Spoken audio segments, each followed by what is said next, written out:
जय हिंद स्टूडेंट, आपका स्वागत है आपके अपने चैनल जीएस विद तस्लीम सर में। मेरा नाम है तस्लीम अंसारी। चलिए स्टार्ट करते हैं। ये आपका आईपीएससी नोमेनक्लेचर का 5वां पार्ट एल्कोहल है ना। एल्कोहल के बारे में आज हम जानेंगे, उसका आईपीएससी नोमेनक्लेचर या एल्कोहल किसे कहते हैं। तो चलिए स्टार्ट करते हैं। एल्कोहल देखिए किसे कहते हैं। अगर एल्किल समूह के साथ, एल्किल समूह, इसके पहले वाले वीडियो में आपने देखा था एल्किल समूह, अगर एल्किल समूह के साथ R प्लस OH, एल्किल समूह के साथ अगर OH जुटा हुआ है तो इसको हम बोल सकते हैं एल्कोहल। उसको हम एल्कोहल बोल सकते हैं, ठीक है। OH समूह ध्यान दीजिएगा, जैसे मान लीजिए CH3OH है। अब CH3 एक एल्किल ग्रुप है और उसके साथ अगर OH जुटा हुआ है तो इसको हम क्या पढ़ सकते हैं, एल्कोहल तो है ही है, इसको क्या बोलेंगे, मेथिल एल्कोहल ना। कॉमन नेम की बात कर रहे हैं, सबसे पहली पहचान होती है, तो आप पहले पहचान लिए कि एल्कोहल किसे कहते हैं। अब ऐसा नहीं कि किसी के साथ OH जुट जाए आप कह दो एल्कोहल है ना। इसीलिए बताने के लिए हमने ये बताया कि एल्किल समूह के साथ अगर OH जुटा हुआ है तब उसको बोलेंगे एल्कोहल।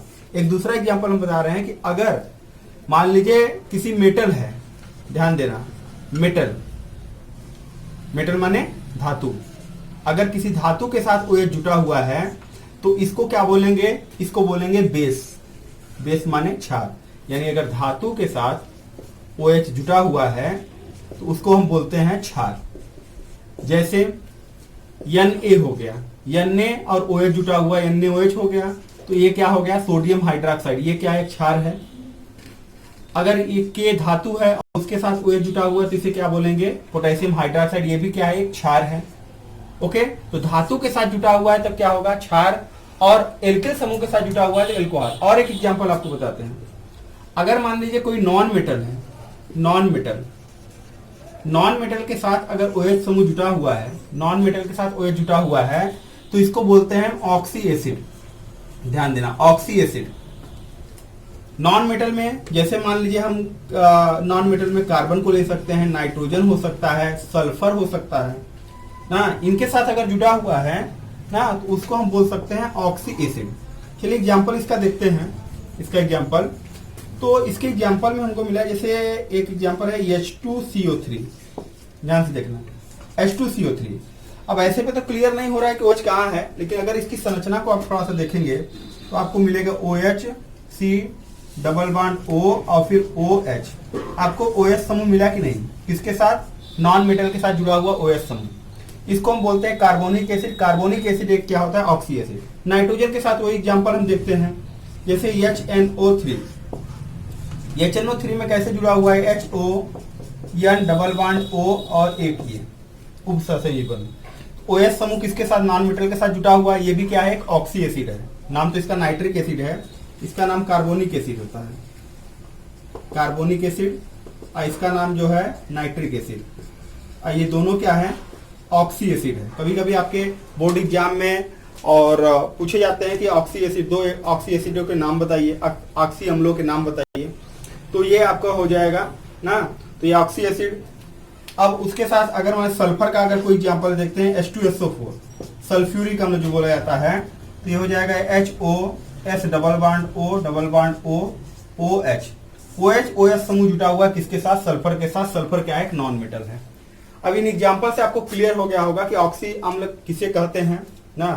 अगर अधातु के साथ OH समूह जुड़ता है तो उसे ऑक्सी अम्ल या ऑक्सो अम्ल कहते हैं। ओके, और अगर धातु के साथ जुड़ा हुआ है तो उसे क्या बोलेंगे, क्षार कहेंगे। और अगर एल्किल समूह के साथ जुटा हुआ CH3C2H5 के साथ तो उसे हम एल्कोहल बोलते हैं। ये आपकी पहचान है।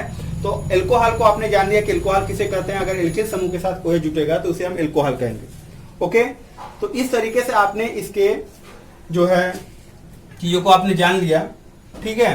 तो अब एल्कोहल में आगे हम चलते हैं कि एल्कोहल किसे कहते हैं, ये तो हमको पता चल गया। अब एल्कोहल होते कितने प्रकार के हैं ना, how many type of alcohol.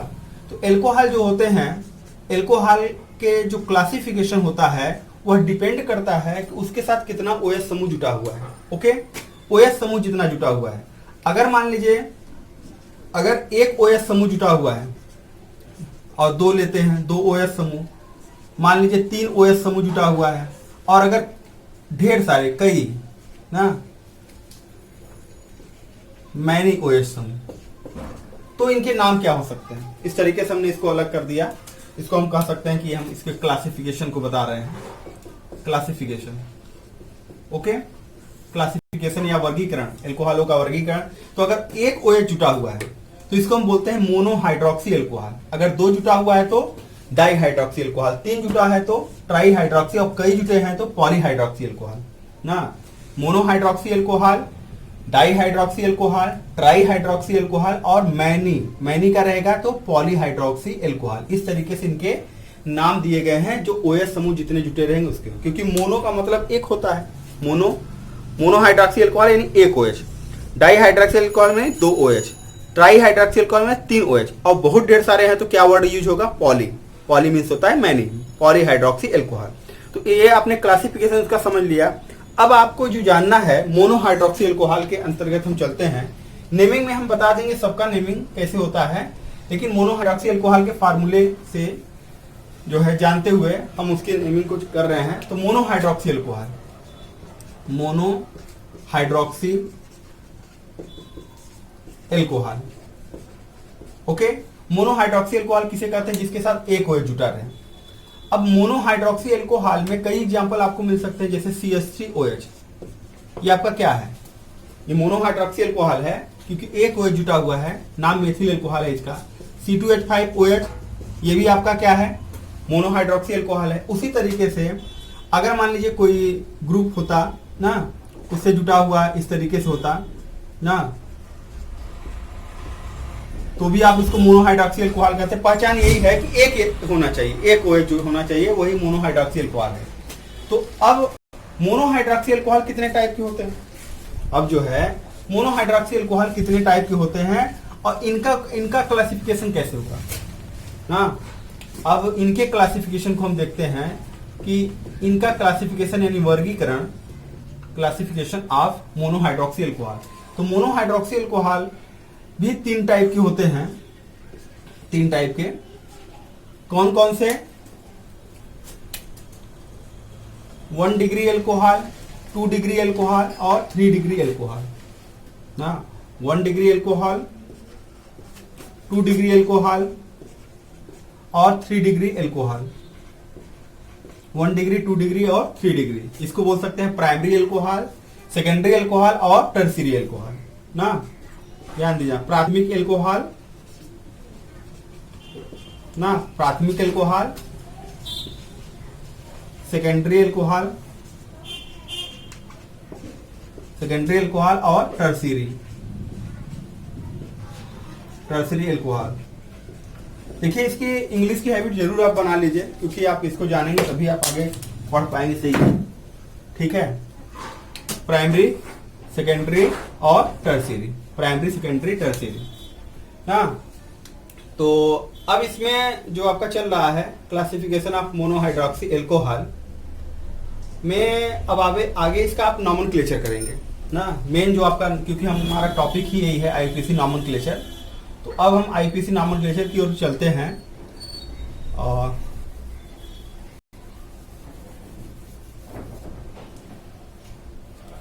तो स्पेशली मोनोहाइड्रोक्सी एल्कोहल का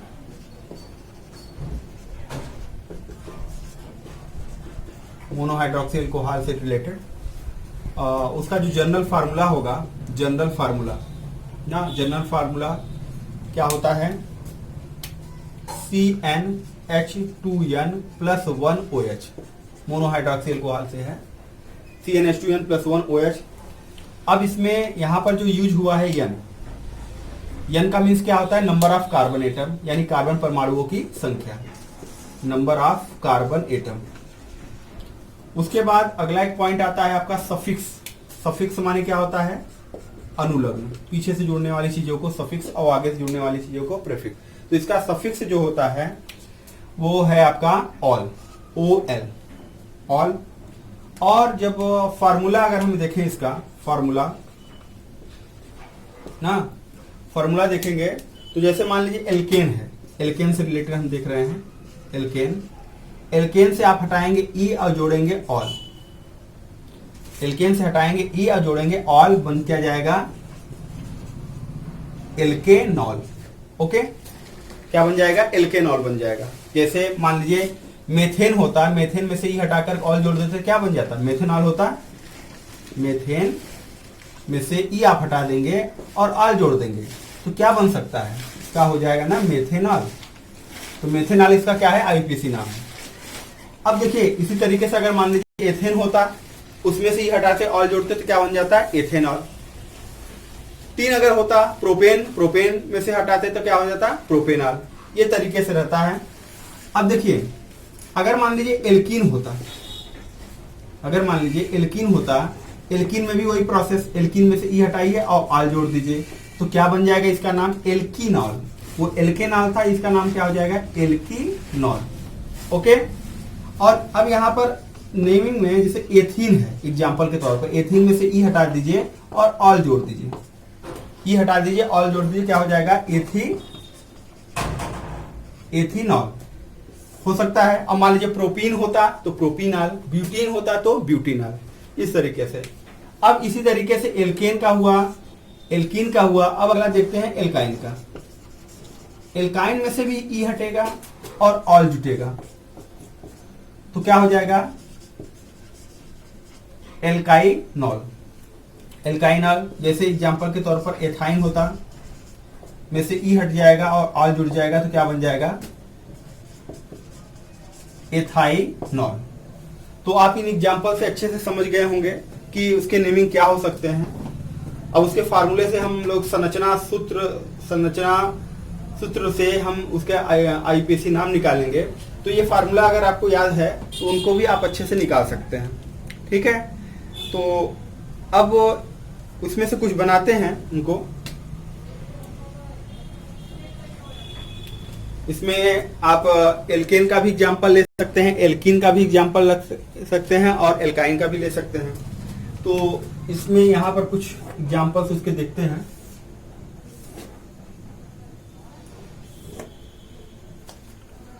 यहां पर लिखेंगे हम कंपाउंड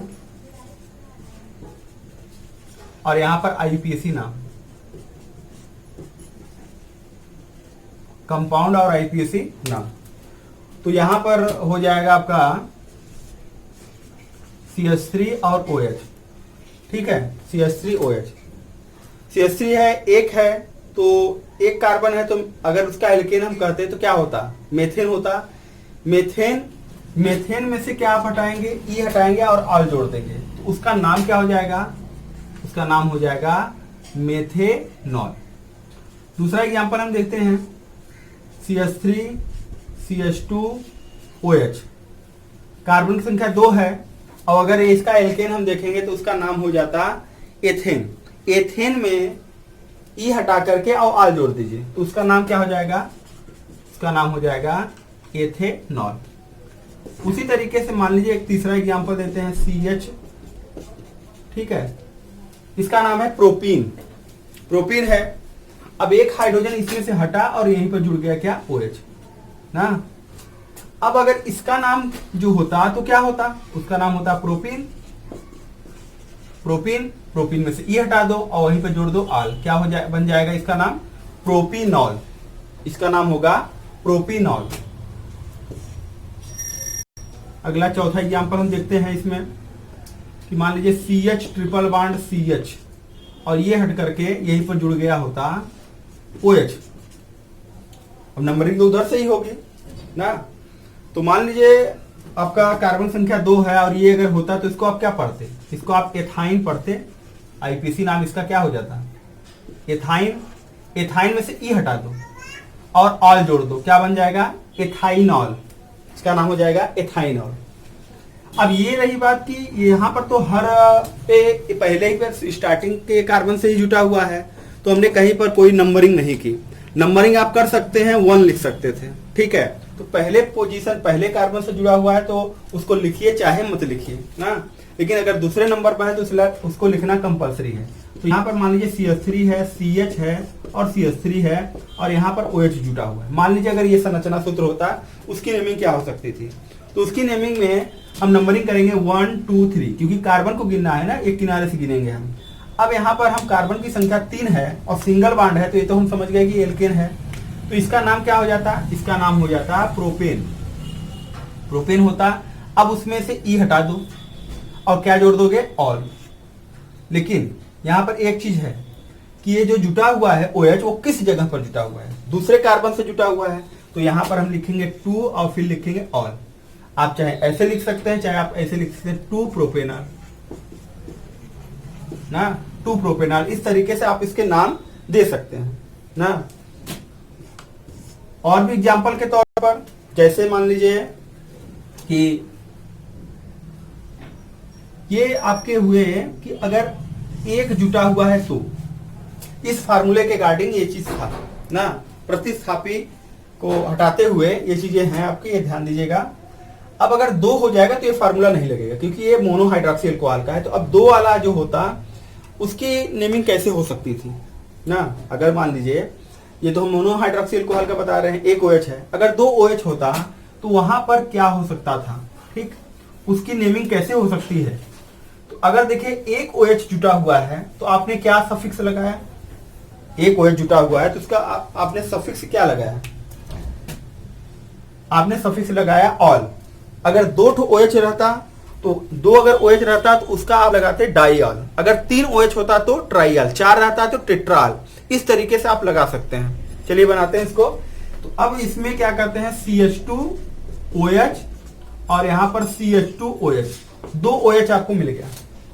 नंबरिंग किधर से करेंगे, नंबरिंग आप चाहे जिधर से करेंगे, पहले और दूसरी जगह पर जुटा हुआ है, ठीक है, ये आप ध्यान से देख रहे हैं।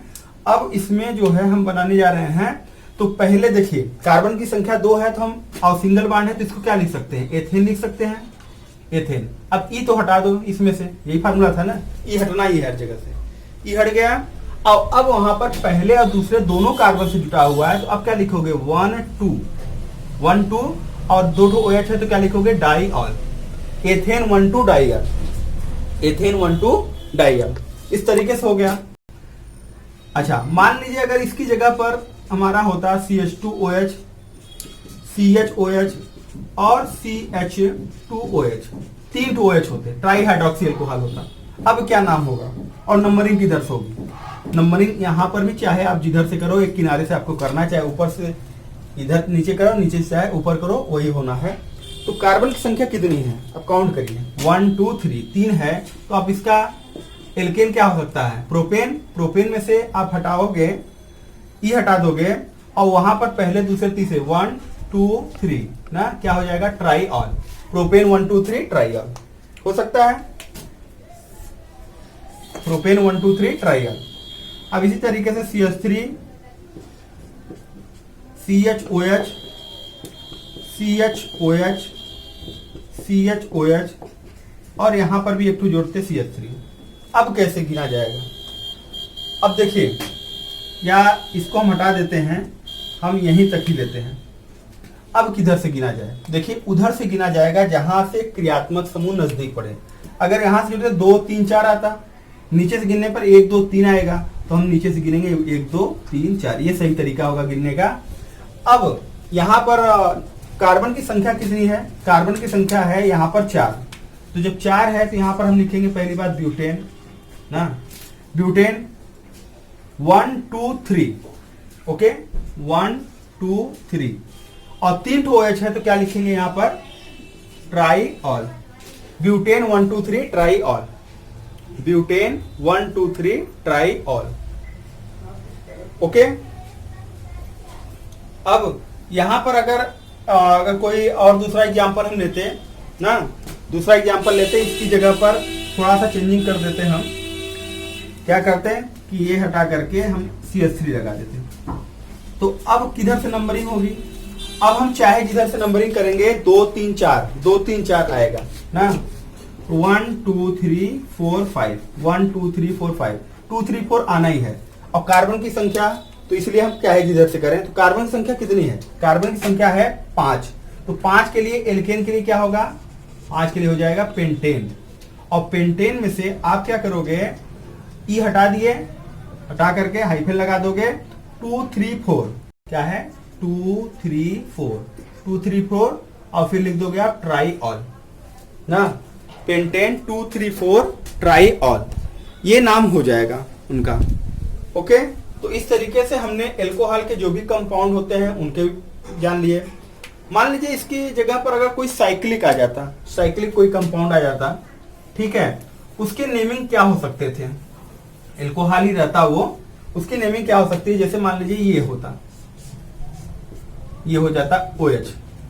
अब है तो ये एल्कोहल, लेकिन अब इसका नाम क्या होगा? अब किधर से गिनेंगे?